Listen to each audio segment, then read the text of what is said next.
नमस्कार दोस्तों, मैं अमन शर्मा एग्जाम पोस्ट पर आप सभी का स्वागत करता हूं। और जैसा कि हम पढ़ रहे थे संख्या पद्धति, और संख्या पद्धति में मैंने आपको क्या क्या बताया था कि बहुत सारी यूनिट्स होती हैं इसके अंदर। तो हमें सिर्फ उन्हीं यूनिट्स को पढ़ना है जो हमारे एग्जाम के पॉइंट ऑफ व्यू से ज़रूरी है। ठीक है। तो इसके अलावा एक दो बातें और हैं, जैसा कि मैं हर वीडियो के स्टार्टिंग में बोलता हूँ कि ये जो वीडियो है, जैसा कि आपको देख के पता लग रहा होगा कि हिंदी मीडियम के लिए है। इंग्लिश मीडियम के लिए एक अलग से प्लेलिस्ट है यूपीएससी इंग्लिश के नाम से। तो वहां पर अगर आप इंग्लिश मीडियम के स्टूडेंट हैं तो आपको वहां जाइए आप, और आपको वहां पर वीडियोस आपको मिल जाएंगी। ठीक है। एक चीज मैंने नोटिस करी कि लास्ट वाली वीडियो काफी लंबी हो चुकी थी। उसके बाद मुझे ये चीज रियलाइज हुई कि वीडियोस आपकी छोटी होनी चाहिए। तो ये जो वीडियो है आपकी बहुत ही छोटी सी रहेगी, 40 45 50 मिनट की। 50 से भी नीचे नीचे ही इसको रखेंगे ताकि आपका इंटरेस्ट बना रहे। ठीक है। तो चलिए स्टार्ट करते हैं आज की क्लास। आज की क्लास के अंदर कुछ नया पढ़ने से पहले वही हमेशा 2 मिनट में एक क्या कर लेते हैं, क्विक रिवीजन कर लेते हैं कि हमने कल क्या पढ़ा था। ठीक है। क्योंकि जो भी अपने पढ़ते हैं ना, जैसे आज जो पढ़ेंगे वो जो हमने कल पढ़ा था उसके ऊपर बेस्ड है। ठीक है। तो 2 मिनट के अंदर उसका अपने क्या कर लेते हैं, क्विक अपने उसको रिवाइज कर लेते हैं एक बार। ठीक है। चलिए देखिएगा, हमने क्या पढ़ा था। हमने पढ़ा था क्या, संख्या रेखा। संख्या रेखा पर क्या होती हैं, संख्या रेखा पर बहुत सारे इंटीजर्स होते हैं, या इनको क्या बोलते हैं, पूर्णांक बोलते हैं हिंदी में, है ना। तो ये क्या है, सारे के सारे पूर्णांक होते हैं, 0 1 2 3, इधर -1 -2 -3 -4। और मैंने आपको कल वाली वीडियो में क्या बताया था कि ये जो होते हैं ना, दो पूर्णांक के बीच के अंदर क्या होता है बच्चे, दो पूर्णांक के बीच में बहुत सारे यहाँ पर बहुत सारे क्या होते हैं, दशमलव होते हैं। तो कल हमने इसको डिस्कस किया था कि दशमलव कितने प्रकार के होते हैं। अगर आपको क्या है, दशमलव दे रखा हो, है ना, अगर आपको दशमलव दे रखा हो, डेसिमल दे रखा हो, दशमलव दे रखा हो, तो उस दशमलव को अपने भिन्न में किस प्रकार बदलते हैं। ठीक है। तो इस चीज को अपने एक बार क्या कर लेते हैं, वापस से रिवाइज कर लेते हैं। ठीक है। तो क्या क्या पढ़ा था अपनों ने, थोड़ा सा ध्यान से देखिएगा। देखो, मैंने आपको कल क्या बताया था, मैंने आपको कल बताया था कि दशमलव को आप किस तरीके से बदल सकते हैं। इसके ऊपर सवाल आया है पेपर में, आ चुका है, आगे आएगा वो तो है ही है, लेकिन आप पहले भी आ चुका है, इसलिए बहुत जरूरी बन जाता है आपके लिए। ठीक है। दशमलव को भिन्न में किस प्रकार बदलते हैं। तो मैंने क्या बताया था आपको, दशमलव दो प्रकार के होते हैं। एक तो क्या होता है, शांत दशमलव, और एक क्या होता है, अशांत दशमलव। अगर कोई बच्चा नया है तो ये मैं अब आज दोबारा से बताऊंगा नहीं, शांत है शांत क्या होता है, सिर्फ एक रिवाइज कर रहे हैं 2 मिनट के अंदर। तो अगर किसी को ये नहीं पता तो प्लीज आप पहले पहला पार्ट और सेकंड पार्ट देखिए, उसके बाद आपको ये चीजें समझ में आएंगी। ठीक है।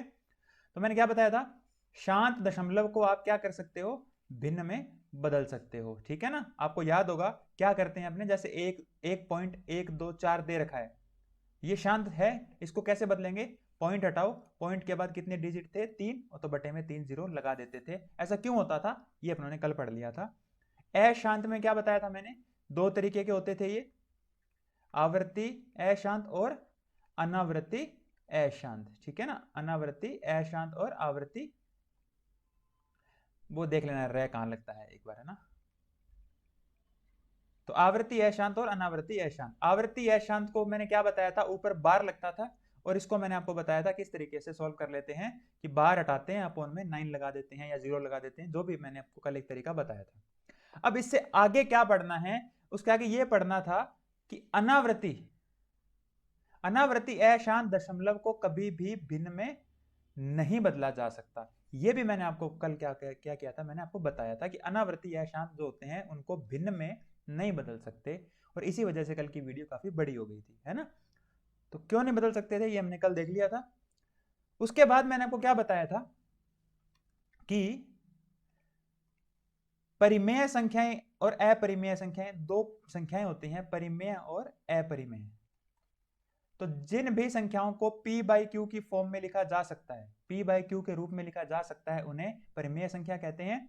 जहां पर q का मान क्या नहीं होना चाहिए, 0 नहीं होना चाहिए। और जिनको p बटा क्यू के फॉर्म में नहीं लिखा जा सकता, वे क्या होती थी, अपरिमेय संख्याएं होती थी। और इसमें मैंने आपको क्या बताया था कि जिन भी संख्याओं का रूट पूरा पूरा नहीं निकलता, जिन भी संख्याओं का रूट वर्गमूल पूरा पूरा नहीं निकलता, वे संख्याएं क्या होती हैं, वे संख्याएं क्या होती है हमारी, वे संख्याएं हमारी अपरिमेय संख्याएं होती है। क्या होती हैं, अपरिमेय संख्याएं। क्यों, क्योंकि ये अशांत होती हैं, और अशांत के अलावा ये अनावृत्ति होती है, इसलिए इन्हें क्या क्या किया जाता है, इसलिए इन्हें हम क्या नहीं बदल सकते, भिन्न में नहीं बदल सकते, भिन्न में क्या p बाई क्यू की फॉर्म में नहीं बदल सकते, इसलिए इनको अपरिमेय संख्या कहा जाता है।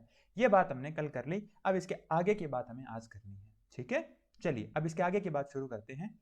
एक दो स्लाइडें दिखा देता हूं मैं आपको, ये संख्या रेखा।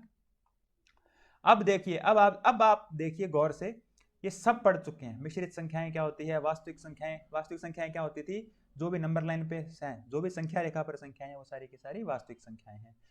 क्या दिखता है आपको, पूर्णांक दिखता है, दो पूर्णांक के बीच में बहुत सारे दशमलव होते हैं। उसके बाद में प्राकृत संख्याएं 1 से स्टार्ट होती है, पूर्ण संख्याएं 0 से स्टार्ट होती है, विषम संख्याएं जिनमें 2 का भाग नहीं जाता, सम संख्याएं जिनमें 2 का भाग जाता है, ऋणात्मक जो 0 से छोटी होती हैं, धनात्मक जो 0 से बड़ी होती हैं, और एक, हाँ इसमें यार शून्य रह गया ना, चलो कोई बात नहीं। अभाज्य संख्याएं बता दिया था मैंने, जिनके केवल 2 ही क्या होते हैं, गुणनखंड होते हैं।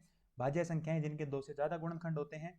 शांत दशमलव, जो पॉइंट के बाद, दशमलव के बाद एक जगह शांत हो जाए वो शांत है, जो ना शांत हो वो अशांत होते हैं। आवृत्ति, पॉइंट के बाद, दशमलव के बाद अगर कोई पैटर्न फॉलो हो रहा हो तो हमेशा आवर्ती बनेगा, और अगर कोई पैटर्न फॉलो नहीं हो रहा, कोई एक निश्चित स्वरूप नहीं है उसका, वो क्या बनेगा, अनावर्ती अशांत। समझ में आ गया ना, ये सारी बातें अपने 2 वीडियो में पढ़ चुके हैं। बस इतनी बात आपको समझ में आनी चाहिए, उसके बाद मैथ पढ़ना बहुत आसान हो जाएगा आपके लिए। छोटी छोटी चीजें ना, ये जब अपने पढ़ लेंगे तो उसके बाद मैथ्स पढ़नी बहुत आसान हो जाती है। ठीक है, ये अपने पढ़ चुके थे, उसके बाद अपने क्या पढ़ चुके थे, मुझे पता है कि मेरी स्पीड ज्यादा है, ये बात मुझे ध्यान है, क्योंकि मैं सिर्फ रिवाइज करवा रहा था आपको, इसलिए ज्यादा है। ये अपनों ने कल पढ़ा, क्या पढ़ा कि जिन भी संख्याओं को p बटा q में लिखा जाए वो परिमेय संख्याएं होती है। ऐसी कौन कौन होती है, पूर्णांक, शांत दशमलव और आवर्ती अशांत दशमलव, इन सभी को p बाई q में बदला जा सकता है, इसको नहीं बदला जा सकता, तो इसलिए ये अपरिमेय संख्या है। उसके अलावा क्या है, देखो ये अपनों ने कल पढ़ लिए सारी चीजें, अब इनको बार बार कोई दोहराने का मतलब नहीं है। अब अपने को क्या करना है, हाँ क्या मैंने आपको कल एक चीज और बताई थी, क्या क्या अपरिमेय संख्याएं वास्तविक होती हैं क्या, मैंने आपको बताया था कि हाँ अपरिमेय संख्याएं वास्तविक होती हैं और इनको संख्या रेखा पर दर्शाया जा सकता है। यहां पर मैंने कल की वीडियो को खत्म किया था। अब इसके बाद यहां से अपने शुरू करते हैं। ठीक है, चलिए देखिएगा, ध्यान से देखिए। अगर किन्हीं 2 परिमेय संख्याओं को कुछ भी करवा लो, जोड़ लो, घटा लो, गुणा करवा लो, हमेशा परिमेय संख्या ही मिलेगी आपको। 2 परिमेय संख्याओं को कुछ भी कर लो, जैसे 5 एक पूर्णांक है, 4 भी एक पूर्णांक है, और सभी के सभी पूर्णांक क्या होते हैं, सभी के सभी पूर्णांक क्या होते हैं, एक परिमेय संख्या होती है। तो अगर जब भी आप किन्हीं परिमेय संख्याओं को जोड़ते हो, है ना, चाहे आप परिमेय संख्याओं को घटाते हो, चाहे आप परिमेय संख्याओं को गुणा करवाते हो, हमेशा क्या मिलेगी आपको, हमेशा परिमेय संख्या ही मिलेगी। पहली बात क्लियर है, परिमेय संख्या को चाहे जोड़ लो, चाहे घटा लो, चाहे गुणा करवा लो, हमेशा क्या मिलेगी आपको, परिमेय संख्या ही मिलती है। इसके ऊपर बेस्ड एक क्वेश्चन आ सकता है नंबर सिस्टम से, इन चीजों के ऊपर एक क्वेश्चन आ सकता है, कोई बड़ी बात नहीं है, तो प्लीज इसको ध्यान से सुनिएगा। ठीक है जी, उसके बाद में क्या, देखो उसके बाद में है कि अगर कोई अपरिमेय संख्याओं में अपरिमेय संख्याएं जोड़ी जाए या घटाई जाए तो क्या है, रिजल्ट कुछ भी हो सकता है। अब आप कहोगे सर ऐसा कैसे, ये बात मैं आपको समझाता हूं। ठीक है, ये बात मैं आपको समझाता हूं कि सर ऐसा कैसे। चलो जी देखिएगा, मैंने क्या बोला, अगर 2 परिमेय संख्याओं को क्या करोगे, सॉरी अपरिमेय संख्याओं को आप अगर जोड़ेंगे, अपरिमेय संख्याओं को अगर आप जोड़ेंगे या घटाएंगे या गुणा करवाएंगे तो आपको कोई भी संख्या मिल सकती है। कैसे, मैं आपको एक एग्जांपल देता हूं। अगर मैं लिखूं √2 + 1, तो ये एक संख्या है, ये मैंने ब्रैकेट बंद कर दी तो एक संख्या बन गई है।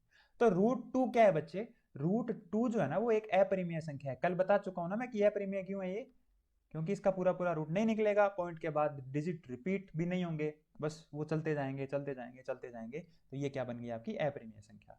तो ये √2 + 1 एक क्या है, अपरिमेय संख्या है।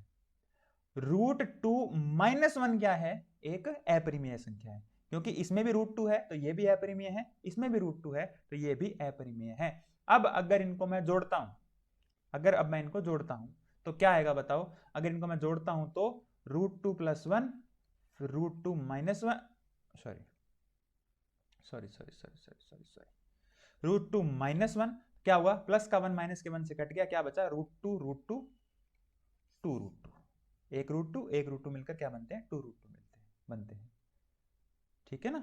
रूट टू मिलकर क्या बनते हैं, 2√2 बन जाते हैं। ये बात समझ में आ गई आपको। तो अब 2√2 क्या है, इसमें भी √2 है, तो ये एक अपरिमेय संख्या है कि नहीं है, ये क्या है, एक अपरिमेय संख्या है। तो दो अपरिमेय संख्याओं को जोड़ने से क्या बना, अपरिमेय बना। लेकिन अब मुझे एक बात बताइएगा, आप एक बात बताइएगा, अगर मैं यहां पर क्या करूं, इसको इस तरीके से ना लिख के, इसको इस तरीके से ना लिख के मैं क्या करूं, मैं इसको क्या करूं, मैं इसको ये लिखूं क्या, 1 + √2 1 - √2 इनको, और अब मैं इसको जोड़ूं, दोनों के दोनों अपरिमेय संख्या है ना, क्योंकि दोनों में √2 है, इसमें भी √2 है, इसमें भी √2 है। तो 1 + √2 + 1 - √2, √2 से √2 कैंसिल हो गया, क्या आया, 2। 2 एक पूर्णांक है, और सभी के सभी पूर्णांक क्या होते हैं, एक परिमेय संख्या होती है। तो 2 क्या है, एक परिमेय संख्या। तो दो अपरिमेय संख्याओं को जोड़ने से या घटाने से क्या आता है, जोड़ने या घटाने से परिमेय संख्या भी आ सकती है और अपरिमेय संख्या भी आ सकती है, डिपेंड करता है वो उस संख्या पे। पहली बात क्लियर हो गई। दूसरी चीज देखो, गुणा करवाने पे क्या होगा, वो जोड़ लो घटा लो एक ही बात होती है, ठीक है। गुणा करवाने पे कैसे सर काम करती है चीजें, मैं बताता हूं। गुणा करवाने पे ऐसे काम करती है बच्चे, कि मैंने लिखा √2 गुणा में √3, तो बताओ ये भी एक अपरिमेय संख्या है, क्योंकि √2 का, या मैं क्या क्या क्या बोलूं इसको, मैं इसको ये बोलूं कि 2 का रूट पूरा पूरा नहीं निकलता है, 2 का रूट पूरा पूरा नहीं निकलता है, तो ये क्या है, एक अपरिमेय संख्या है कि नहीं है, ये एक अपरिमेय संख्या है। उसी तरीके से √3 भी क्या है, एक अपरिमेय संख्या है।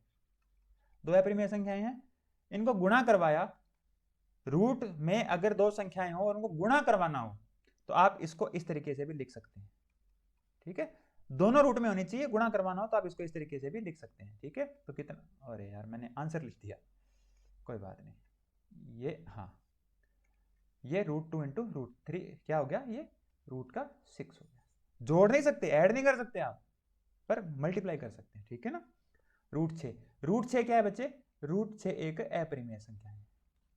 तो अपरिमेय को अपरिमेय से गुणा करने पर क्या आ गया, अपरिमेय आ गया ना। लेकिन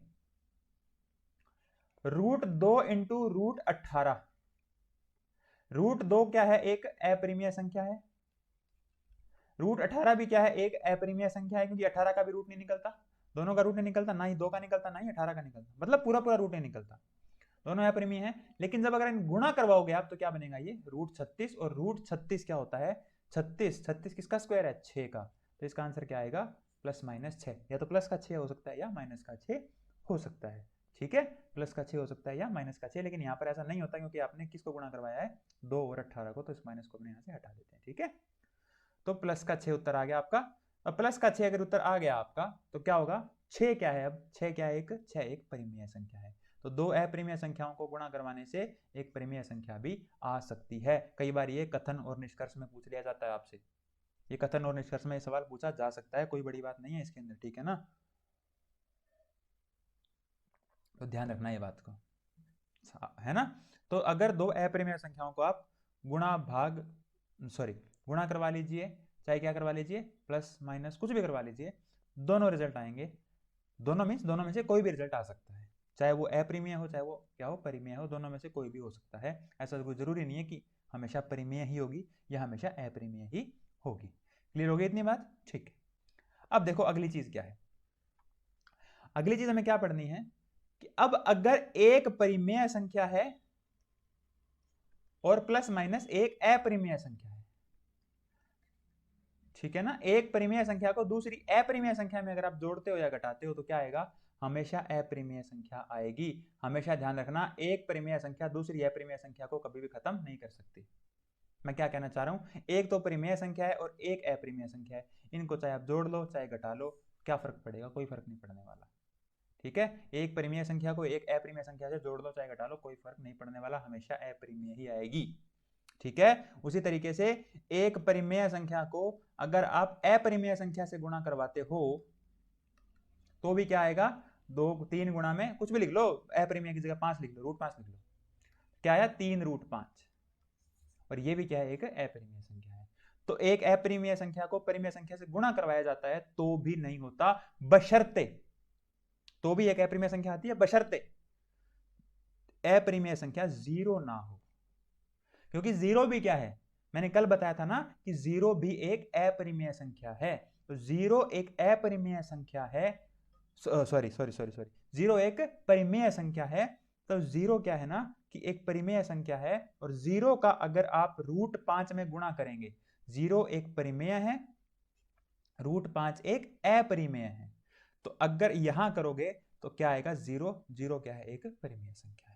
जीरो का किसी में भी गुणा करो जीरो आता है, तो परिमेय संख्या का अपरिमेय संख्या में गुणा करोगे तो परिमेय आएगा, सिर्फ एक कंडीशन में, अगर परिमेय संख्या जीरो हो। ठीक है, तो मैंने यहाँ पे देखो आपको नोट्स में लिख के भी दिया है मैंने बकायदा, है ना, हर एक चीज, छोटी छोटी चीज मैंने आपको लिख के दी है नोट्स में।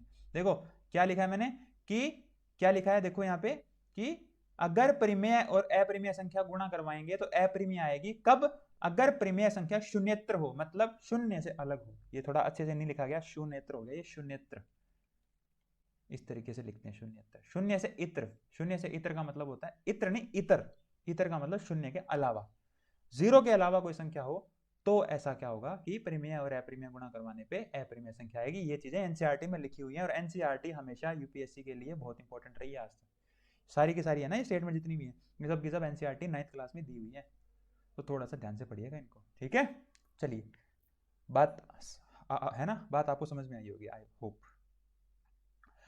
तो अब ये बात आपको क्लियर होगी परिमेय और अपरिमेय में क्या रिलेशन होता है। उसके बाद में क्या है देखो, हाँ ये थोड़ा डिस्कस कर लेते हैं अपने, कि सबसे पहले क्या आती है, प्राकृत संख्याएं, 1 2 3 4 5। प्राकृत संख्याओं में अगर एक शून्य और जोड़ दिया जाए, शून्य 1 2 3 4 5, तो वो क्या बन जाती है, पूर्ण संख्याएं बन जाती है। क्या बन जाती है बच्चे, वो पूर्ण संख्याएं बन जाती है। अगर प्राकृत संख्या में क्या कर दो आप, जीरो और शामिल कर दो तो क्या बन जाएगी, पूर्ण संख्याएं। तो 0 1 2 3 4 5, तो क्या कह सकते हैं, प्राकृत संख्या किसका पार्ट है, प्राकृत संख्या किसका पार्ट है, एक पूर्ण संख्याओं का ये भाग है। ठीक है, चलिए उसके बाद अगर पूर्ण संख्याओं में आप माइनस वाले नंबर भी ऐड कर दो, ऐड मींस इंक्लूड कर दो या शामिल कर दो, है ना, क्या ऋणात्मक, क्या है ऋणात्मक, जो आपके क्या है पूर्णांक हैं, उनको भी अगर आप शामिल कर दो तो सारे के सारे क्या कहलाते हैं, पूर्णांक कहलाते हैं। तो पूर्ण संख्याएं पूर्णांक का ही एक हिस्सा है, और ये सारी की सारी चीजें क्या होती हैं, सभी के सभी क्या होती हैं, परिमेय संख्याएं होती हैं। सभी की सभी क्या होती हैं, ये परिमेय संख्याएं होती हैं, क्योंकि आपने क्या पढ़ा है कि सभी के सभी पूर्णांक और दशमलव, ऐसे दशमलव जो शांत हो या अशांत हो लेकिन आवृत्ति हो रही हो, आवृत्ति हो रही हो तो वो परिमेय संख्याएं कहलाती हैं। तो सभी के सभी पूर्णांक जो किसका हिस्सा है, एक परिमेय संख्याओं का हिस्सा है। ठीक है, इतनी बात क्लियर होगी आपको, तो ये वे नरेख आपको पता होना चाहिए। चलिए इसके बाद क्या है देखो, ये तो मैं करवा चुका हूं इसलिए थोड़ा सा ना इतना इंपॉर्टेंट नहीं है, ये आपको मैं बता चुका हूं, बार बार बार बार बहुत बार बता चुका हूं। आई होप आपको इतना समझ में आ गया। ये आपको पढ़ना है, अब ये मैं आपको यहां के बजाय ऐसे पढ़ाता हूं। देखो देखो सुनो मेरी बात, दो चीजें होती हैं, एक होता है अंकीय मान, एक होता है अंकीय मान, और एक होता है स्थानीय मान, एक होता है स्थानीय मान। इनको आपको इंग्लिश में भी थोड़ा बहुत पढ़ लेना चाहिए। अंकीय मान होता है फेस वैल्यू, और स्थानीय मान क्या होता है, स्थानीय मान क्या होता है, स्थानीय मान होता है प्लेस वैल्यू। ठीक है, स्थानीय मान क्या होता है, स्थानीय मान होता है प्लेस वैल्यू। तो अंकीय मान फेस वैल्यू होता है, स्थानीय मान क्या होता है, प्लेस वैल्यू होता है। स्थानीय मान को थोड़ा सा कॉम्प्लिकेटेड है, इसको बाद में पढ़ेंगे। अंकीय मान पढ़ लेते हैं। अंक मतलब क्या, देखो मेरा नाम अमन है, मेरी शक्ल आपने देख ली, अब अगर मैं कहीं से गुजरूंगा आप क्या कहोगे, आप कहोगे यार वो अमन जा रहा, कोई अगर इज्जत करने वाला होगा तो अमन सर जा रहे, है ना, तो आप मुझे देख के पता लगाओगे कि हाँ ये होती है फेस वैल्यू, मेरा फेस देख के आप पता लगाओगे।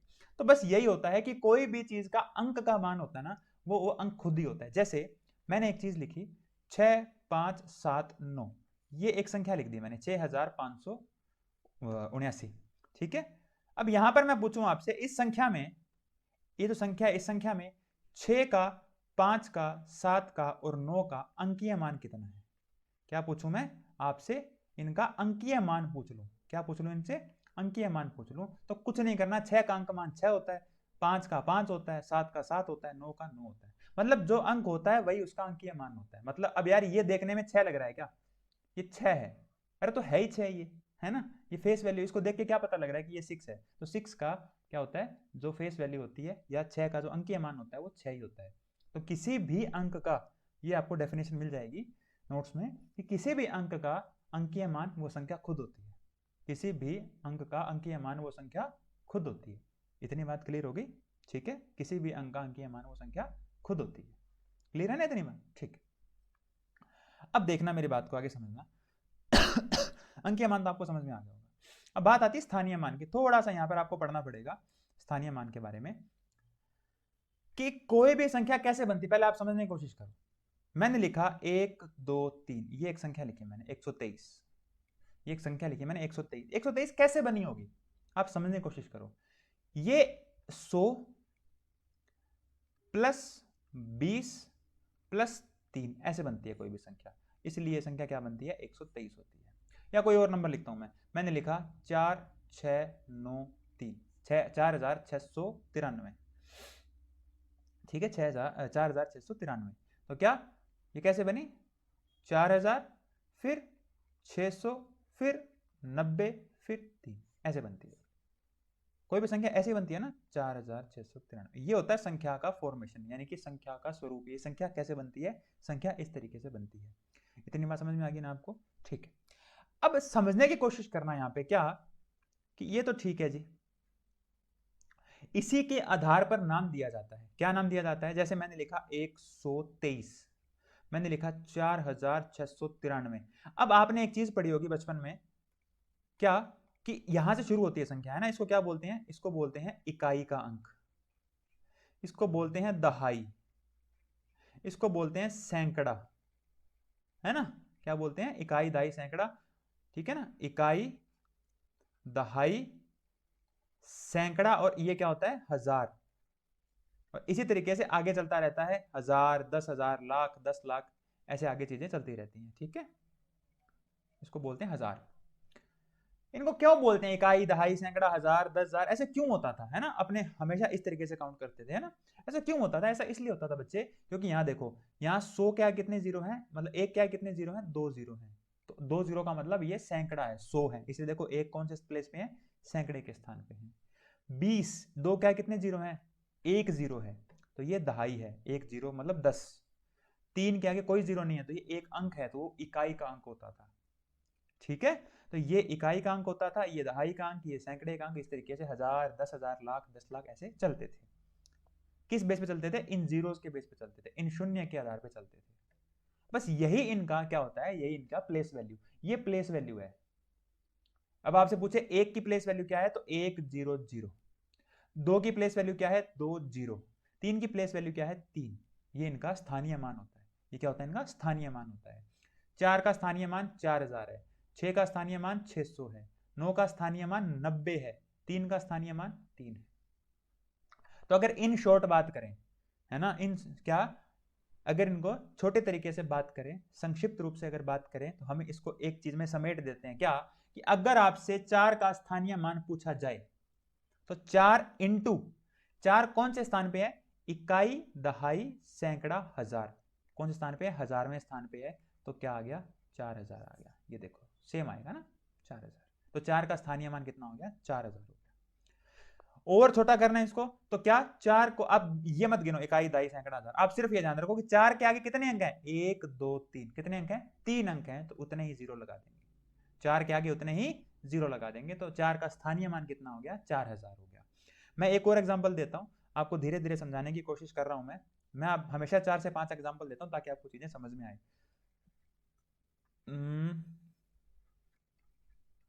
ये एक संख्या लिखी है मैंने, 56,921। अब क्या है, इसमें आपसे पूछ लूं मैं, 6 का स्थानीय मान कितना है, तो आपने लिखा 6 का स्थानीय मान, अच्छा 6 इंटू 1 2 3, कितने डिजिट हैं, 3 डिजिट हैं, तो कितना आ गया, ये 6000 आ गया।